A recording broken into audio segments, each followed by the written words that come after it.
Día 1 en el que dices, somos el gobierno de Podemos, vamos a auditar la deuda y además vamos a aumentar el límite de déficit. ¿Cómo te financias?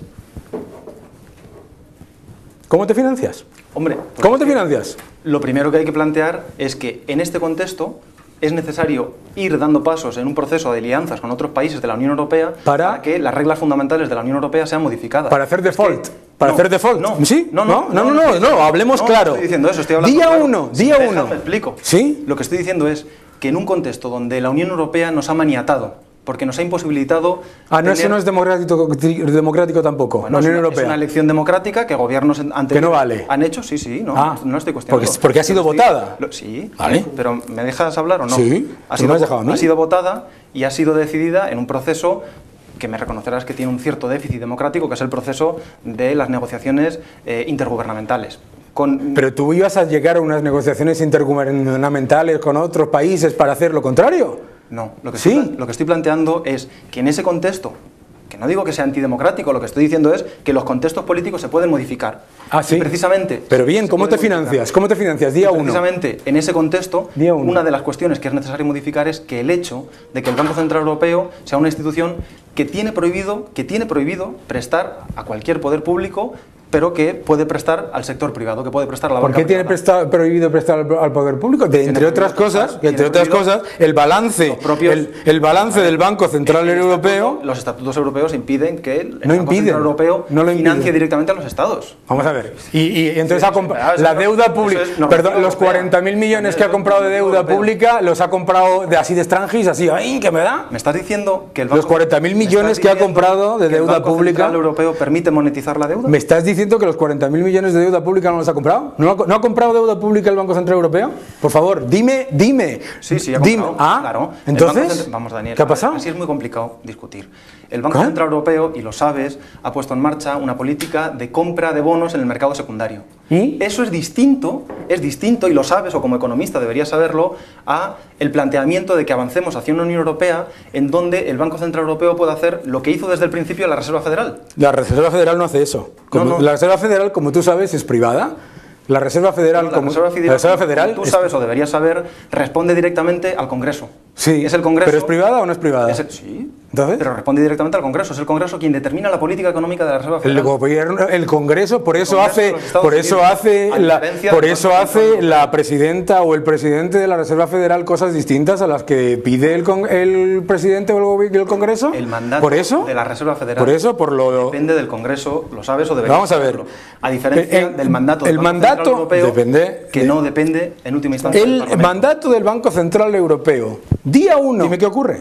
Pues ocurre, como se ha demostrado históricamente, que es posible monetizar la deuda en algunos países en contextos donde tenemos 6 millones de parados. ¿Qué ocurre con la deuda? ¿Cómo se financia esa deuda privada que tanto te preocupa? Déjame que te conteste por lo menos. Venga, Daniel. ¿qué ocurre? En un contexto donde tenemos la gran cantidad, tú hablabas antes de sobrecapacidad, yo no veo sobrecapacidad por ningún lado, yo lo que veo es una gran cantidad de recursos infrautilizados. Eso se llama sobrecapacidad. Bueno, depende de cómo lo miremos. Bien, yo lo que veo es 6 millones de parados. A mí 6 millones de parados no me parecen sobrecapacidad. En un contexto donde hay tantos millones de parados, en particular en los países periféricos de Europa. No, estamos hablando de comprar bonos, no de los parados. Los parados y comprar bonos no tienen nada que ver. La política monetaria que se está aplicando en este momento, vayamos por allí, expliquémoslo así, es una política monetaria, no sé lo que plantearás tú, que resulta inútil. Resulta inútil, ¿por qué? Porque a pesar de que haya inyecciones masivas de liquidez, eso no está permitiendo que se restaure el crédito, que se recupere el crédito y que, a pesar de los bajos tipos de interés y de las distintas inyecciones y de las compras de activos, que sea posible, que sea viable que las empresas y los hogares vuelvan a recuperar su actividad productiva. Pero si tú lo que quieres es que... Pero si tú te preocupan las empresas y los hogares... Si a ti te preocupan resultando inútil. Si a ti te preocupan las empresas y los hogares, que con todos mis respetos no lo veo, no puedes preocuparte. Y te lo digo, no puedo, no, y te lo voy a explicar y me lo explicas.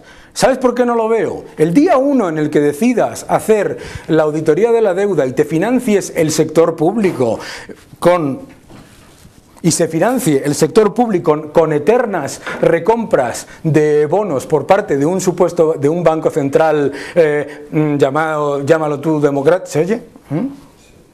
Pues acabarían de todas formas, chicos. O sea, en el primer momento lo que te pasa es lo que ha pasado en Argentina, que el sector privado desaparece, y la razón por la que el sector privado desaparece es porque no se puede financiar, porque esa deuda que tú dices que les ahoga no se puede financiar. No estamos planteando un default de la deuda. Nosotros lo que estamos planteando es la necesidad de avanzar en un proceso de auditoría de la deuda que permita abrir un doble debate, que permita abrir un doble debate si es que la tiene deuda... que ver con la necesidad de reestructurar la deuda. Simplemente voy, por ejemplo, a la propuesta que están haciendo algunos economistas europeos en torno, PADRE me parece que se llamaba, ¿no? Un plan de reestructuración de la deuda políticamente aceptable. Ese plan, por ejemplo, lo que plantea es una cosa tan sencilla como la necesidad de articular un pool de deuda. Un pool de deuda en el que las distintas economías sean capaces de volcar sobre un fondo común la deuda que en este momento les impide respirar. ¿Cómo lo financias eso? Hombre, es que ¿Con claro, qué financias eso? Tendremos que avanzar, precisamente... No, ¿con qué? Pero al final, ¿de qué eso que hay? Lo que está planteando ese plan, que no es nuestro, que es de economistas europeos, es que sea el Banco Central Europeo la institución que pueda financiar eso. Es decir, el Banco Central Europeo, vuelvo al punto. Vuelvo al punto importante. Tiene capacidad. Vuelvo al punto. El Banco Central Europeo, cuyo balance se ha disparado de 1.000 millones a 3.000 millones en menos de 9 años, y haciendo todo ese tipo de políticas, meterse a hacer eso, lo que lleva es a la destrucción del sector privado que te preocupa, y acepto que te preocupe personalmente, pero todos los países que han llevado a cabo esa política que tú me dices, si no son reserva mundial como es Estados Unidos, y nosotros no somos reserva mundial de nada, lo que te metes es en un proceso en el que el sector privado no tiene acceso a financiación internacional. Ninguna. Y en un país que tiene...